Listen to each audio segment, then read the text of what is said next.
Olá pessoal, tudo bem? Muito prazer, eu me chamo Maria Fernanda. No vídeo de hoje eu tô num cenário diferente, né? Do cenário que vocês estão acostumados aí no meu vídeo, dentro do meu quarto. Eu tô passando umas semanas fora de casa na roça, então por isso que o cenário tá diferente.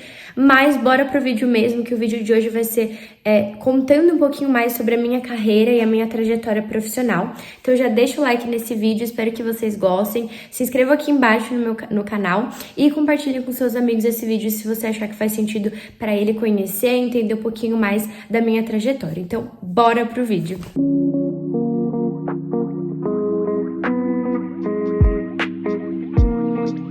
E aí, fazendo uma retrospectiva para ficar mais claro para vocês. O meu ensino médio, eu fiz médio com técnico e eu escolhi o técnico de administração. Então, eu fiz 3 anos, né, de ensino médio, mais 3 anos de técnico, que era junto. Eu tinha aula só pela manhã, e aí na manhã, às vezes a gente tinha aula do ensino médio mesmo, né, tipo química, matemática, e às vezes tinha disciplina do técnico, como marketing, psicologia, contabilidade, logística e por aí vai. E aí, no meu técnico, pra gente se formar, tinha que ter um estágio obrigatório. E aí, no meu segundo ano, eu entrei para um estágio numa loja, né, lá do centro da cidade, da cidade de São José dos Campos, que é onde eu moro, por indicação de uma colega de classe que ela estava saindo do trabalho para ir para outro e precisavam que alguém ficasse no lugar dela lá.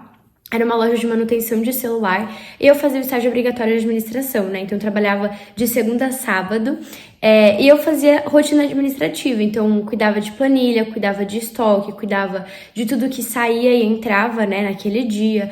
Fazia o atendimento ali, aplicava película. Às vezes, eu tremia muito para aplicar película, mas eu aprendi a aplicar. Vendia capinha, enfim, todo o processo de uma loja, né, mesmo, eu tava ali participando. E depois, eu acho que de uns 2 meses de trabalho, eu comecei a pensar muito, tipo, que eu não tava crescendo. E eu sou uma pessoa que eu fico... Sério, se eu fico na minha zona de conforto, eu fico muito incomodada. Então, eu tava ficando na minha zona de conforto, porque de segunda a sexta era a mesma coisa. Eu não tinha onde crescer, né? O que eu ia fazer? Só era eu, né, o dono da loja e outro cara que trabalhava lá. Não trabalhava mais ninguém. E não tinha pra onde eu ir. Não é que nem uma empresa que você poderia virar um gestor, que você poderia virar um diretor, que você poderia, sei lá, às vezes se tornar, né, o próprio CEO da empresa. Não tinha como fazer isso. E eu, Maria Fernanda, lá, nos meus 16 anos de idade, eu já estava inconformada com isso. E nesse sentido, eu fui começar a procurar outros empregos, outros lugares para trabalhar. E aí, já como jovem aprendiz e não como estágio, porque eu já tinha cumprido as minhas horas do estágio. Então, não era uma coisa que eu queria, né, trabalhar como estágio. E aí, foi nesse sentido que eu comecei a procurar. Foi nesse sentimento, né, de, não tem mais o que fazer, tipo... Eu gostava de trabalhar lá, não era nem questão disso, mas era uma questão própria de insatisfação de crescimento. E aí eu procurei, né, me candidatei para uma vaga na Quero Educação. E aí, sabe aquele negócio de vou me candidatar e vendo o que vai dar? Foi muito nesse sentido. Eu falei, vou me candidatar, vou vendo o que vai dar e pronto. Só que nesse meio tempo eu tava me candidatando para outros processos. Então eu tava fazendo processo para trabalhar dentro de para ser secretária de um lugar de uma clínica de odontologia, uma clínica de psicologia, fiz outras entrevistas, fiz entrevista para trabalhar em escritório de contabilidade e nenhuma ia. Porque eu sou essa pessoa que eu sou muito inquieta. E, pensa uma pessoa inquieta que, tipo, gosta de fazer várias coisas ao mesmo tempo, que gosta de ter contato com as pessoas direto, né? Não contato, tipo, só de oi, tudo bem? Trabalhar numa secretaria dentro de um escritório, né? Odontológico de contabilidade. E aí, enfim, não deu certo, aí acabei que me candidatei para a vaga da Quero Educação, de jovem aprendiz, e me candidatei pronto. À noite, quando eu cheguei em casa, eu lembro muito, muito bem, assim, eu cheguei em casa à noite do meu trabalho, e eu recebi um e-mail do pessoal do RH, né, da Quero, pedindo para fazer um vídeo. Nossa, pra fazer o vídeo era de 1 minuto, eu tinha que fazer minha apresentação, tinha que falar quem que eu era, e pra eles, né, convencerem a me contratar. Eu fiquei super nervosa, fiz lá o meu roteiro, criei, gravei o vídeo, coloquei luz, enfim, me preparei toda, mas nenhum vídeo tava ficando da forma que eu queria e não tava cumprindo 1 minuto. Eu lembro que eu chorei horrores, que eu pedi ajuda da minha mãe, a minha mãe veio, me acalmou, mas assim, foi tipo o ó pra gravar esse vídeo, mas deu tudo certo. Aí eu gravei o vídeo, mandei, depois eu acho que de um tempo, aí eu não lembro a questão de tempo, não lembro mesmo, mas depois de um tempo eles me chamaram pra fazer uma entrevista com o recrutador, aí fui lá, fiz a entrevista com o recrutador, fiquei encantada pela empresa, eu falei, meu Deus, o recrutador tava me entrevistando de short, tipo de bermuda, e eu fiquei, meu Deus, que incrível.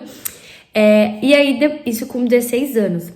Depois da entrevista com o recrutador, eu fiz uma entrevista com, né, eu não lembro o que ela era no momento, mas era tipo uma gestora. E aí depois eu fiz outra entrevista com a diretora ali, geral, da área que eu ia trabalhar. Deu tudo certo, só que nisso, esse tempo que eu falei pra vocês, de, sei lá, 1 minuto que eu contei essa história, demorou assim 2 meses. Eu tava super apavorada. E eu lembro que eu ainda continuava trabalhando eu ainda tava no meu estágio, eu não tinha saído do meu estágio. Porque eu falei com a minha família, eu falei com meus pais, aí eles falaram assim, Maria Fernanda, não sai do seu trabalho enquanto você não arruma outro. Então eu estava lá, eu no estágio, claro, deixando muito bem claro pra pessoa, né, que era meu chefe na época que eu tava fazendo um estágio.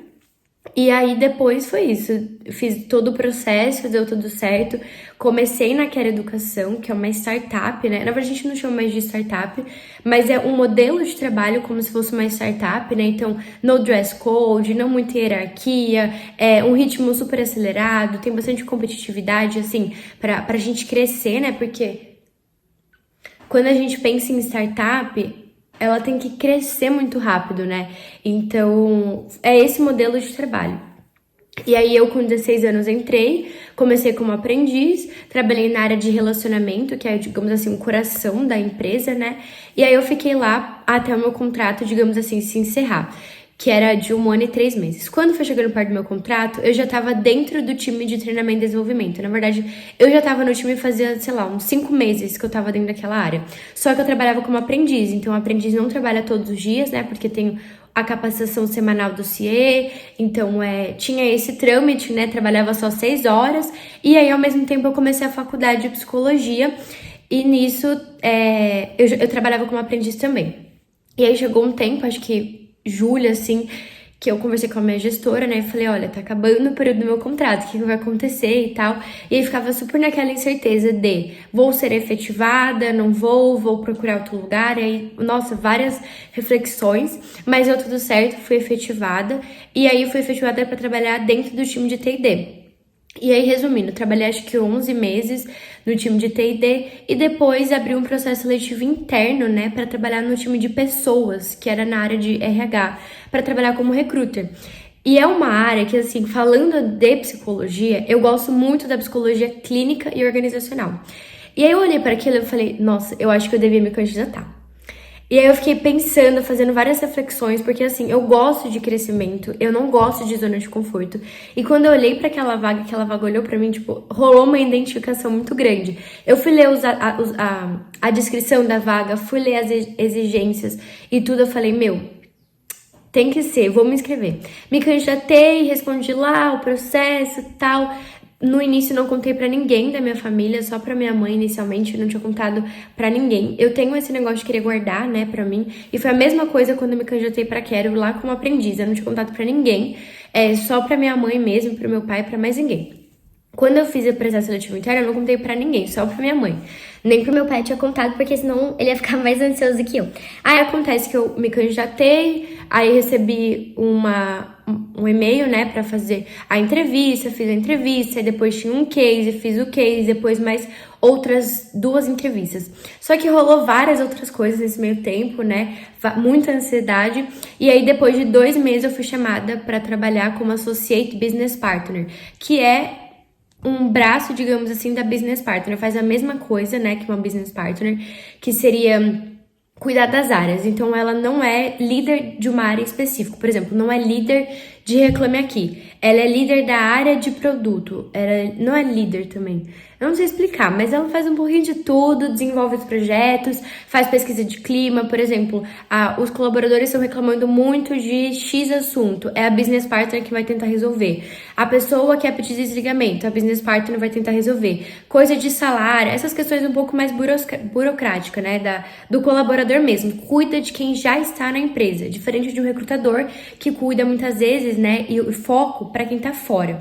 E aí eu fui chamada para trabalhar como Associate Business Partner, só que no início eu fui fazendo tipo um onboarding dentro da área de RH, dentro da área de recruiter, né, como recruiter, para aprender. Só que o RH, né, da Quero tava com muita vaga. Então, acabou que eu fiquei aí, já vai fazer 2 meses que eu tô como recrutadora de algumas áreas em específico. E aí, assim que acabar, digamos assim, né, que as minhas vagas forem fechando, eu vou ficar como Associate Business Partner cuidando desses projetos, cuidando de outras coisas, mas não voltada especificamente pro RH. Então, essa é um pouquinho, né, da minha trajetória, de tudo que eu passei. Uma coisa que me perguntam bastante, como você entrou na área de RH?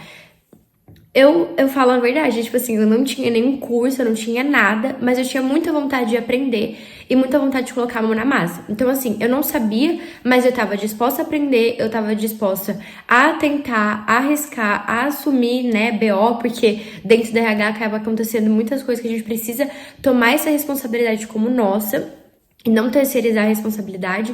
E eu tinha muito essa vontade de querer crescer. E era uma coisa, entrar no RH era uma meta muito pessoal minha, assim, né? Porque tá muito relacionada com o que eu quero pra minha vida e com o que eu quero pra minha vida pessoal e com o que eu quero pra minha vida profissional. Então tava um pouquinho ligada, mas eu não fiz nenhum curso, eu não fiz uma especialização, foi simplesmente algumas características comportamentais que eu acho que me levaram, né, a ser a escolhida aí pra entrar no time de pessoas, então não tem curso, tá? Porque sempre me perguntam. E eu acho que é isso, assim, que eu tinha pra compartilhar com vocês. Deixem aqui embaixo se vocês gostaram, se vocês têm alguma dúvida, se vocês querem entender alguma coisa, enfim, tirar alguma dúvida em específico sobre o que eu contei da minha trajetória, só deixar aqui embaixo nos comentários que eu vou responder todos. E aí eu te convido também a me seguir lá no Instagram, que eu compartilho um pouquinho mais da minha rotina, da minha vida. Abro a caixinha de perguntas também direto pra poder ajudar vocês mais um pouco, né, em relação a essas questões aí. E é isso, se inscreva aqui embaixo no canal e compartilha esse vídeo com seus amigos que se fizer sentido, né?